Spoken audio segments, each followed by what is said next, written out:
You adopted a cat named Dave the Magical Cheese Wizard from the shelter. After weeks you just started to realize that wasn't just a goofy cat name. I remember when I first scoffed in disbelief at the comically silly cat that came across my screen.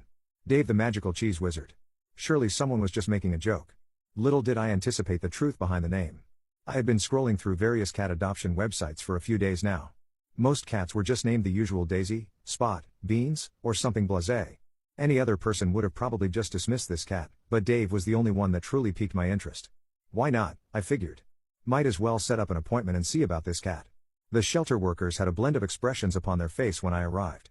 The youngest one looked bored, as if expecting me to be another passerby just interested in seeing this uniquely named cat. The more senior worker was worried, however, and he spoke with some trepidation when I was told that Dave was ready. "You are certain you want to meet him?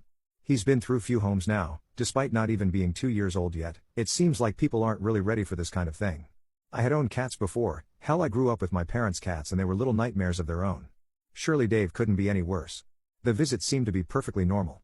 Dave was a cute little gray tabby cat, his curious eyes flicked in my direction the second I walked in. "Hi Dave." I spoke in a quiet voice so as not to startle the cat, as they can be such timid and meek creatures when meeting someone new. As if in response, the cat meowed at me while maintaining eye contact. I was a little surprised, but I extended the back of my hand toward Dave for him to inspect and smell me. Per usual, he gave my hand a few sniffs, looking me over, but there was a twinkle in his eye that seemed to imply something deeper.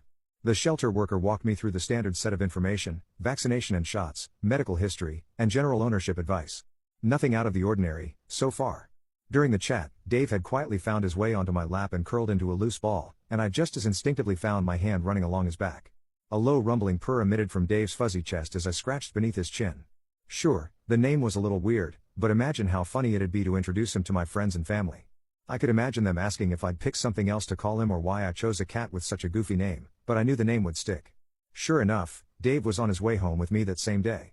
I let him explore my home, and the same interest and intrigue he met me with, he exhibited as he sniffed and inspected every corner of his new domain. He paused when he reached the kitchen, specifically the fridge.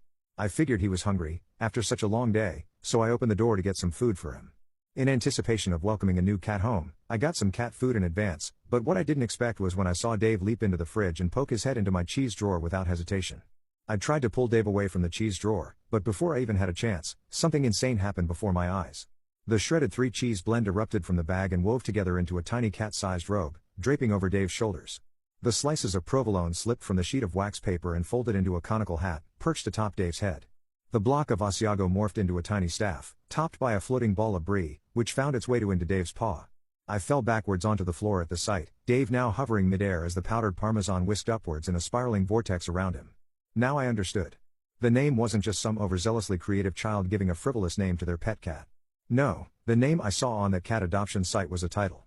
Dave the Magical Cheese Wizard was a statement of fact. It's been a few months now, and honestly, things are going great.